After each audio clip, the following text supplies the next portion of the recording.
Love Shorts. Love Shorts. Love Shorts.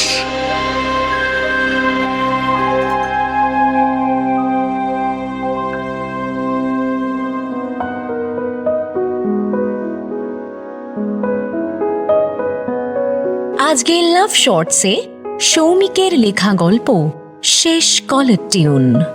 গল্পের ন্যারেশনে সৌমিক, অন্যান্য চরিত্রে অনির্বাণ, বিহু, মহুয়া।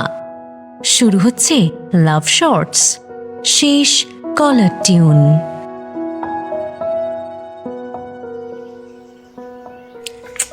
উফ, ফোনটা ধরলি কেন? আমি তো কলার টিউনটা শুনছিলাম। আরে শুনলি তো একবার। তাতে কি হয়েছে? আমি আরেকবার শুনবো। না আর না। এই শোন না বলছি আজকে একটু টিউশনে ওই লাল রঙের কোনো জামা পরে আসবি রে। কেন? তুই প্রত্যেক সপ্তাহে এটা বলিস। এই কেন বলিস বলতো? আরে এমনি আমিও আজকে লাল রঙের একটা জামা পরবো, তাহলে একটু ম্যাচিং হয়ে যেত। দেখছি, যদি মামি কেচে না দেয় তাহলে ওটা পরবো। কোনটা পরবি? ওই যে লাল রঙের একটাই জামা আছে আমার, ওইটা। ঠিক আছে রাখছি তাহলে। রাখ। সময়টা একটু পুরনো, যখন সবেমাত্র ফোন কোম্পানিগুলো ফ্রি কলার টিউন দিতে শুরু করেছে। যখন চাইলেই রাত 12টার সময় আইসক্রিম অর্ডার করলে 12:45-এ কোনো ডেলিভারি বয় বাড়িতে এসে আইসক্রিম নিয়ে হাজির হতো না। সেই সময়ের কথাই বলছি। তার সময়টা না হয় বললাম, সেই সময়ের এক মিষ্টি সম্পর্কের কথা এবার বলি। মানে অরিত্র আর দিশানির টিউশন ব্যাচে একটু উঁকি দিই। কিরে, স্যার যখন আজকে আমাকে বকা দিল, তুইও সবার মতো হাসলি কেন? তো কি করব? একটা সোজা বানান যদি তুই এই বয়সে এসে ভুল করিস। আরে আমার বাংলাটা একটু উইক আর, জানিসই তো। এইচএসের খাতা এটাই লিখবি তো, যে আমার বাংলাটা উইক, একটু নাম্বার দিয়ে দেবেন, দিয়ে 10 টাকা স্টেপেল করে দিবি, তাই তো? আচ্ছা ঠিক আছে, বাদ দে। একটু চল, আজকে আমার 12টা অবধি মেসেজ কার্ড আছে, তারপর শেষ হয়ে যাবে। চল ওটা কিনে নি। ঠিক আছে চল, আমিও একটা কিনে রাখি। এই তোর কাছে 1 টাকা হবে রে? আমি পরের দিন দিয়ে দেবো। আমার কাছে 10 টাকা আছে। আমি কি চেয়েছি তোর থেকে? উফ, চল। যাই হোক, আজকে না লাল জামায় কিন্তু দারুণ লাগছে রে তোকে। সত্যি? অরিত্র অর্থাৎ অরিত্র দত্ত মফস্বলের এক বাঙালি মধ্যবিত্ত পরিবারের একমাত্র ছেলে। আর দিশানি অর্থাৎ দিশানি সেন মামাবাড়িতে থেকে পড়াশোনা করে, কারণ ওদের বাড়িটা প্রত্যন্ত গ্রামে।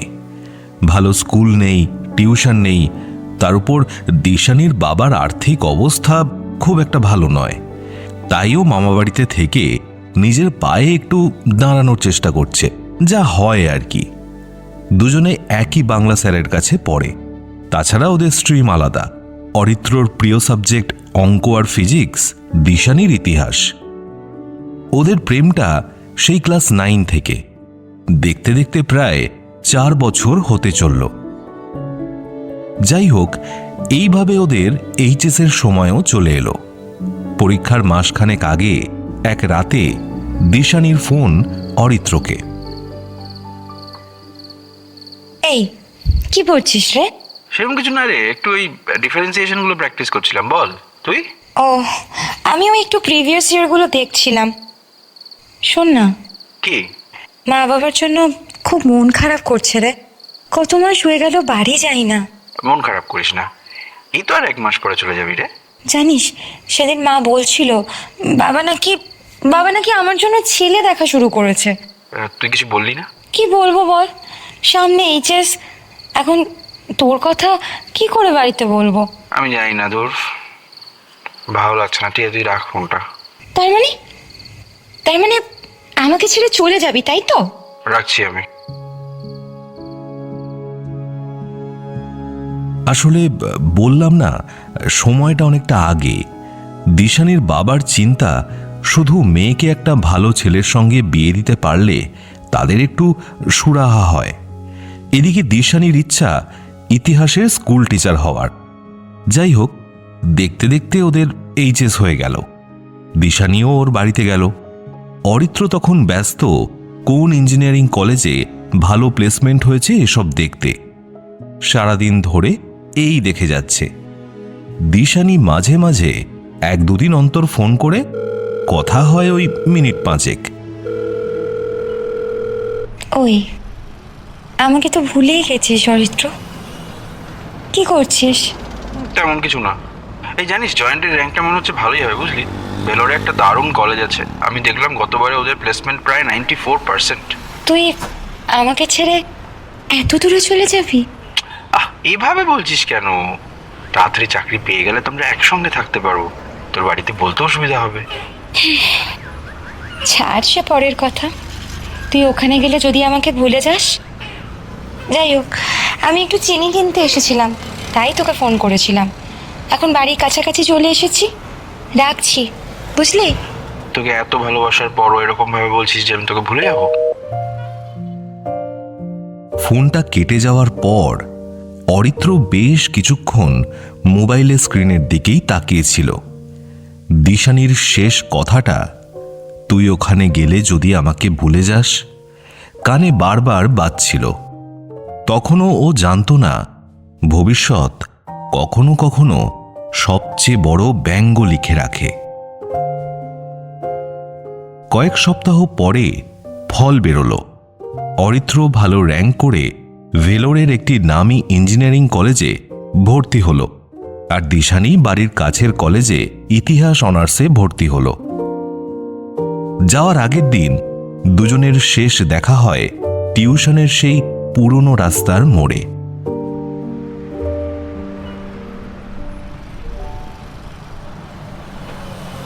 এত দূরে যাচ্ছিস? 4 বছর ধরে চোখের পলকেই কেটে যাবে। একটা কথা দিবি? রোজ ফোন করবি? দেখ, রোজ না পারলেও তোকে না জানিয়ে একটা দিনও কাটাবো না। আর আর লাল জামা? যেদিন ফিরবো সেদিন দুজনেই লাল জামা পরে দেখা করবো। May I have your attention, please? Flight 9657 inbound Udaipur City Express from via train ছাড়ল। প্ল্যাটফর্মে দাঁড়িয়ে থাকা দিশানিকে ছোট হতে হতে একসময় আর দেখা গেল না।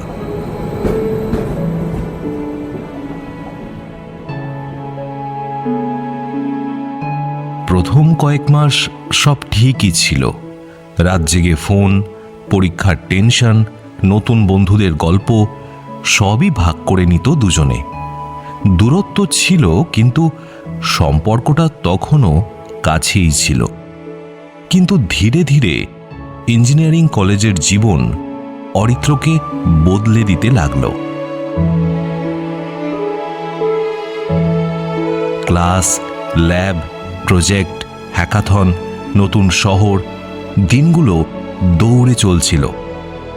এমনই একদিন ওদের গ্রুপে নতুন একজন যোগ দিল, রীতা ভরি। সবসময় হাসি খুশি, আত্মবিশ্বাসী, পড়াশোনায় দুর্দান্ত।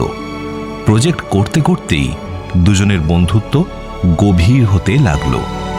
একদিন ক্যান্টিনে, তোর ফোনটা এত বাজে কেন রে? বাড়ির ফোনে তখন লেখা দিশানি কলিং। অরিত্র ফোনটা সাইলেন্ট করে রাখল। ধরবি না? পরে কথা বলবো। ওই পরে শব্দটাই আস্তে আস্তে তাদের সম্পর্কের সবচেয়ে বড় দূরত্ব হয়ে দাঁড়ালো। এদিকে দিশানি কলেজে ইতিহাস নিয়ে পড়ছে, লাইব্রেরিতে ঘন্টার পর ঘন্টা কাটায়। স্বপ্ন একটাই, স্কুল সার্ভিস পরীক্ষা দিয়ে শিক্ষিকা হবে। তবু প্রতিদিন রাতে একটা নির্দিষ্ট সময় ফোনের দিকে তাকিয়ে থাকে। অনেক রাতে ফোন আসে। আরে সরি রে, আজকে আমি খুব ব্যস্ত ছিলাম রে, খুবই ব্যস্ত ছিলাম। ইটস ওকে, কোনো সমস্যা নেই। তুই রাগ করলি না তো? না। কিন্তু না বললেও দিশানি জানতো অপেক্ষা করতেও একসময় ক্লান্তি আসে। দিন যেতে লাগলো, মেসেজ কমে গেল, তারপর শুধু গুড মর্নিং আর গুড নাইট, তারপর শুধু জন্মদিনের শুভেচ্ছা, তারপর সেটাও না। এক সন্ধ্যায় অরিত্র, একটা কথা বলবো? বল। আমার মনে হয় আমি তোকে ভালোবেসে ফেলেছি। অরিত্র চুপ। ওর মাথায় এক মুহূর্তের জন্য দিশানির মুখ ভেসে উঠল, তারপর ধীরে ধীরে মিলিয়ে গেল। আমিও। কেউ কোনো সিদ্ধান্ত একদিনে নেয় না। প্রতিদিন একটু একটু করে নেওয়া সিদ্ধান্তগুলোই একদিন জীবনের মোড় ঘুরিয়ে দেয়। অরিত্র নিজের কাছেই যুক্তি খুঁজে নিল। এত দূরের সম্পর্ক টেকে না, দিশানি নিশ্চয়ই আমাকে বুঝবে, জীবন তো সামনে এগিয়ে যায়। ওইদিকে দিশানি এখনো কিছুই জানে না। একদিন সাহস করে ফোন করল। হ্যালো, আমি, কেমন আছিস? ভালো রে। আসলে অনেকদিন কথা হয় না তোর সঙ্গে। হ্যাঁ, ওই একটু ব্যস্ত। শোন না, আমি ভাবছিলাম কি পুজোতে এলে দেখা করব। শোন না দিশানি, আমাদের মনে হয় আর আগের মতো কিছু নেই। দিশানি কিছু বলল না। আমি অন্য একজনকে ভালোবাসি। নীরবতা, শুধু দূরে কোথাও ট্রেনের হুইসেলের শব্দ। কিছু বলবি? ওর নাম কি? রীতা ভরি। ওকে খুব ভালো রাখিস চরিত্র। সরি দিশানি। ক্ষমা চেয়ে সব ভুল ঠিক হয় না রে। একটা সময় মনে আছে তুই বলেছিলি যে আমাকে না জানিয়ে একটা দিনও কাটাবি না। আজ দেখলাম আমাকে না জানিয়েই তুই একটা নতুন জীবন শুরু করে ফেলেছিস। এনিওয়ে, ভালো থাকিস। Take care Aritra. এই প্রথম অরিত্র নিজে থেকে আর ফোন করল না, আর দিশানিও কখনো ফোন করেনি।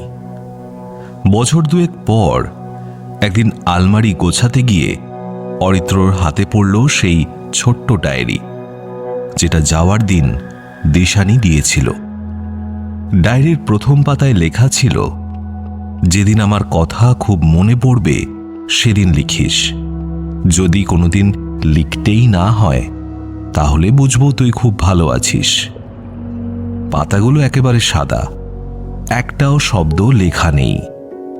অরিত্র অনেকক্ষণ ডায়েরিটার দিকে তাকিয়ে রইল, তারপর ধীরে ধীরে বন্ধ করে দিল।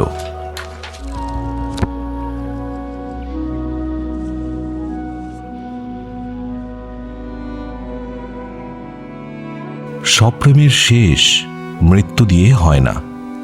কিছু সম্পর্ক বেঁচে থাকতেই নিঃশব্দে শেষ হয়ে যায়।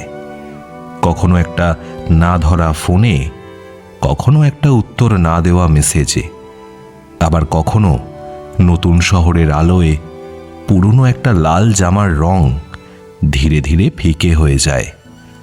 হয়তো দিশানি এখনো ইতিহাস পড়ায়, ছাত্রছাত্রীদের বলে ইতিহাস কখনো মুছে যায় না, কিন্তু নিজের জীবনের ইতিহাসে অরিত্র নামের অধ্যায়টা সে আর কোনোদিন খুলে দেখে না।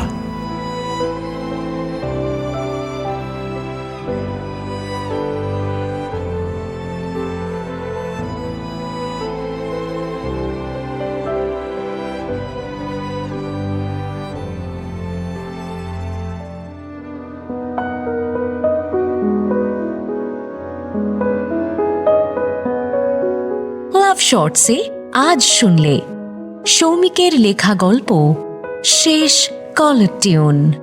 গল্পের নারেশনে সৌমিক, অরিত্র অনির্বাণ, দিশানি বিহু, রীতা ভরি মহুয়া।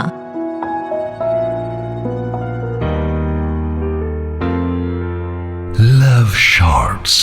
Love Shorts. On Love Junction. Every Friday at 9 p.m. Only on 107 FM Rainbow.